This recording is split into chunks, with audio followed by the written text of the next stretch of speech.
ചില സന്ദർഭങ്ങളിൽ യാതൊരുവിധ അഭിക്ഷുദ്ധ്യബോധവുമില്ലാതെ ചിലർ, അത് രാഷ്ട്രീയ പ്രവർത്തകരാവട്ടെ, മറ്റു മേഖലകളിൽ പ്രവർത്തിക്കുന്നവരാവട്ടെ, ശുദ്ധ വിവരക്കേടുകൾ പറയാറുമുണ്ട്, കാണിക്കാറുണ്ട്. അത് ഇപ്പോൾ അന്തരിച്ച ശ്രീ സലീം കുമാറിനെതിരെയും അത് വന്നിരിക്കുന്നു. സലീം കുമാർ ഏത് രാഷ്ട്രീയ പ്രസ്ഥാനത്തിന്റെ അനുഭാവിയ പ്രവർത്തകനോ അല്ലെങ്കിൽ വക്താവോ ആയിക്കൊള്ളട്ടെ, എല്ലാവരും ഒരേ ചിന്താഗതിക്കാരാവണമെന്നില്ല.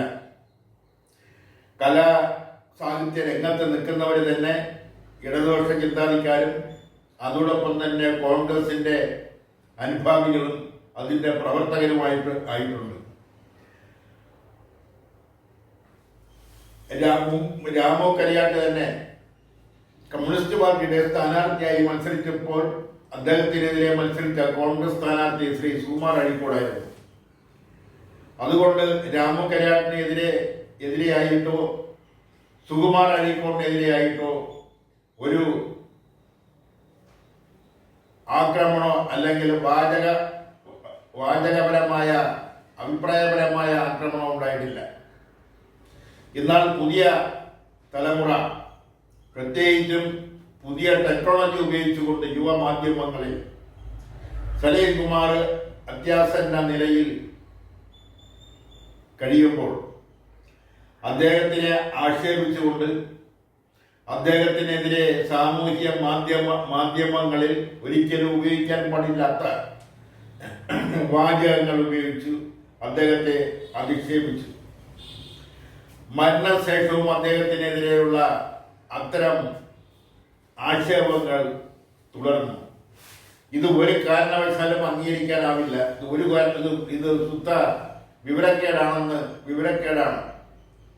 ഇത് ആരുടെ ഭാഗത്തു നിന്നുണ്ടായതായാൽ ഇതിന് മുമ്പൊരിക്കൽ, അതായത് കൃത്യമായി പറഞ്ഞാൽ 1977 ലോകസഭയിലെ പ്രതിപക്ഷ നേതാവും സമുന്നതനായ ഇടതുപക്ഷ നേതാവുമൊക്കെയായിരുന്ന ശ്രീ AKG തിരുവനന്തപുരം മെഡിക്കൽ കോളേജിൽ അത്യാസന്ന നിലയിൽ കഴിയുമ്പോൾ തിരുവനന്തപുരത്തെ മെഡിക്കൽ കോളേജിന്റെ മുന്നിലൂടെ ഒരു പ്രകടനം പോയി. ആ പ്രകടനം നടത്തിയത് യൂത്ത് കോൺഗ്രസ് ആയിരുന്നു. അവർ വിളിച്ചൊരു മുദ്രാവാക്യമുണ്ട്, കാലൻ വന്ന് വിളിച്ചിട്ടും ഗോപാത്രന്റെ ഗോപാല. ഇത് വളരെയധികം വിമർശനങ്ങൾക്കും വിവാദങ്ങൾക്കും വഴിവെച്ചു. തൊട്ടടുത്ത ദിവസം തന്നെ അന്നത്തെ Pradesh Congress committee president, KPCC president Shri AK Antony പരസ്യമായി ക്ഷമാപണം ചെയ്തു, മാപ്പ് പറഞ്ഞു. പിന്നീട് അത്തരം സംഭവങ്ങൾ ആവർത്തിക്കപ്പെട്ടിട്ടില്ല. ഇന്നാളെ വീണ്ടും അത്തരം തെറ്റായ പ്രവണതകൾ, മോശപ്പെട്ട പ്രവണതകൾ, സംസ്കാര ശൂന്യമായ പ്രവണതകൾ തലമുക്കിയിരിക്കുന്നു. അത് ഏത് രാഷ്ട്രീയ പ്രസ്ഥാനത്തോട് അനുഭാവം പ്രകടിപ്പിച്ചുകൊണ്ടായാലും, ഏത് രാഷ്ട്രീയ പ്രസ്ഥാനത്തിന്റെ പ്രവർത്തകരായാലും അത് നീചമായ ഒരു പ്രവൃത്തിയാണ്. അത് സംസ്കാര ശൂന്യമാണ്. അതിനെതിരെ എല്ലാവരും, രാഷ്ട്രീയ പ്രവർത്തകർ മാത്രമല്ല, സാംസ്കാരിക പ്രവർത്തകർ, MN കാരശ്ശേരിയെ പോലുള്ളവർ അതിനെതിരെ രംഗത്ത് വന്നിട്ടുണ്ട്. ഇതിനെതിരെ പ്രതികരിക്കണം. മാത്രമല്ല, ഇത്തരം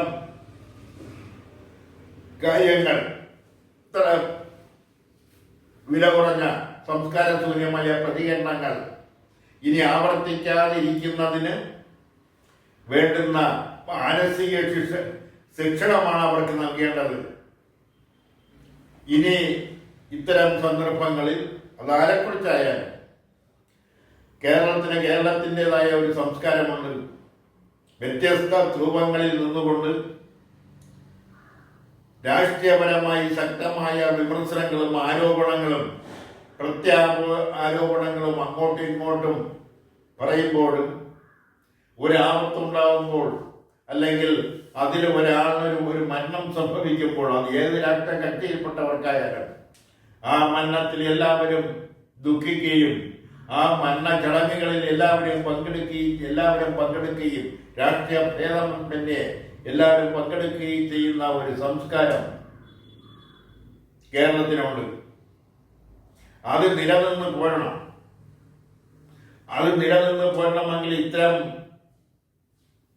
ഔചിത്യപൂർവമല്ലാത്ത മോശപ്പെട്ട പദപ്രയോഗങ്ങൾ, ആക്ഷേപങ്ങൾ ഇനി ഉണ്ടാവാതിരിക്കുന്നതിന്, ഉണ്ടാവാൻ പാടില്ല എന്ന ദൃഢനിശ്ചയത്തോടെ അത് നടത്തിയവർക്കെതിരെ ബോധവൽക്കരണമോ അല്ലെങ്കിൽ അതുപോലുള്ള മറ്റേതെങ്കിലും വിധത്തിലുള്ള താക്കീതോ നൽകി അതിന് വേണ്ടപ്പെട്ടവർ അത് ചെയ്യണമെന്നാണ് ഈ അവസരത്തിൽ പറയാനുള്ളത്.